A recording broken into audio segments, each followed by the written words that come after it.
Menteri Koordinator Infrastruktur dan Pembangunan Kewilayahan, Bapak Agus Harimurti Yudhoyono.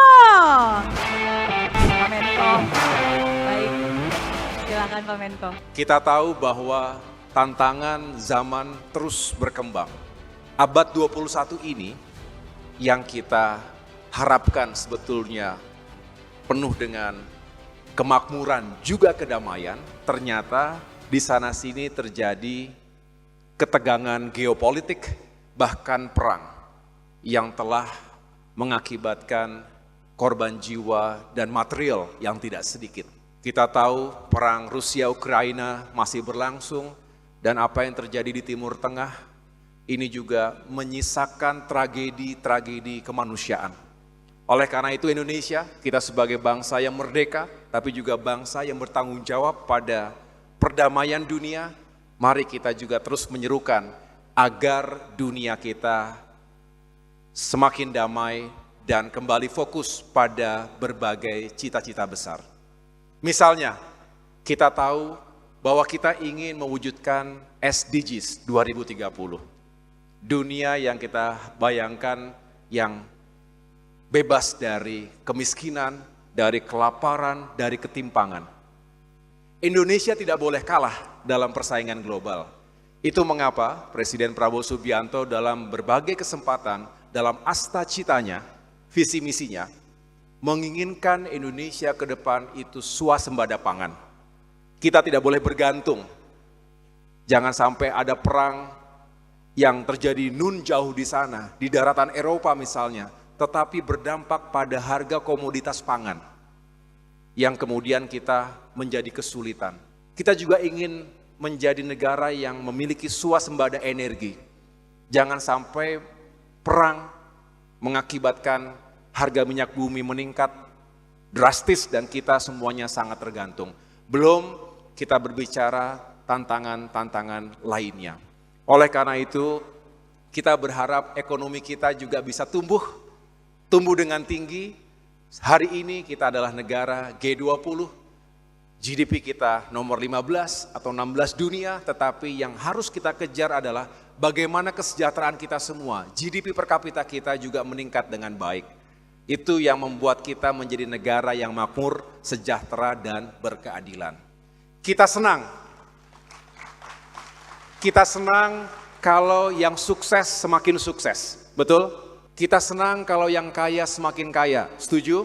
Tapi kita juga harus punya moral obligation untuk menarik saudara-saudara kita yang ada di jurang kemiskinan.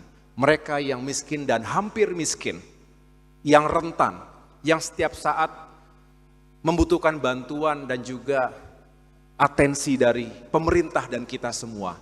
Mari kita bangun rasa empati dan solidaritas sosial. Saya rasa Inspirafest juga dihadirkan untuk membangun empati seperti itu. Betul?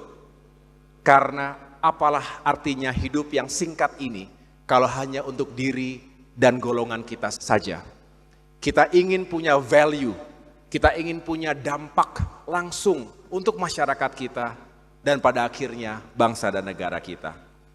Teman-teman sekalian, saya tentu mengajak kita semua untuk terus berkarya dalam profesi apapun.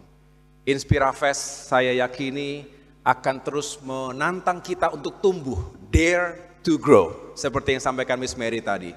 Jadi kalau kata-kata dari pasukan elit di Inggris sana, SAS, mungkin pernah dengar, pernah baca, who dares wins.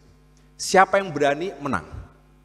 Jadi dare to grow, the rise of your potential, sesuai dengan tema hari ini, rasa-rasanya cocok bahwa siapa yang berani melawan status quo, keluar dari zona nyaman, akan membuat kita bukan hanya eksplorasi potensi kita, tapi juga menjadi orang-orang yang sukses dan tangguh. Bangsa kita butuh competitiveness dan juga resiliency. Bangsa yang besar memiliki kewajiban untuk mendidik seluruh warganya menjadi bangsa yang tangguh. Ingat, para founding fathers kita dan para pemimpin-pemimpin sebelum kita juga meletakkan tonggak-tonggak sejarah yang luar biasa. Saatnya kita, generasi penerus bangsa, untuk membangun tonggak-tonggak berikutnya. Bapak, Ibu, para saudara-saudara sekalian adalah harapan dan masa depan kita semuanya. 2045 tinggal 20 tahun lagi. Kalau kita mempersiapkan diri dengan baik, maka kita akan sampai tujuan dengan sukses. Eleanor Roosevelt mengatakan, "The future belongs to those who believe in the beauty of their dreams." So dream big, work hard, never give up. Semoga sukses semuanya dalam berbagai aspek kehidupan yang luar biasa. Akhirnya, saya ingin kita semua menjadi super team. Saya ulangi, super team. Yang kokoh, yang hebat, yang berisikan orang-orang tangguh, memiliki kapasitas dan integritas. Dan di antaranya, orang seperti itu ada dalam ruangan ini yang bernama Mary Riana, yang saya minta untuk bergabung dalam tim saya di Kementerian Koordinator Bidang Infrastruktur dan Pembangunan Kewilayahan. Boleh nggak Miss Mary saya ajak ke bekerja bersama-sama di Kemenko Infrastruktur dan Pembangunan Kewilayahan, karena saya yakin pengalamannya, inspirasinya akan terus juga membangun kita semuanya. Sekali lagi selamat kepada Miss Mary, selamat kepada Inspirafest, selamat untuk semuanya. Wassalamualaikum warahmatullahi wabarakatuh. Shalom. Terima kasih Pak Menteri, terima kasih Pak Menko.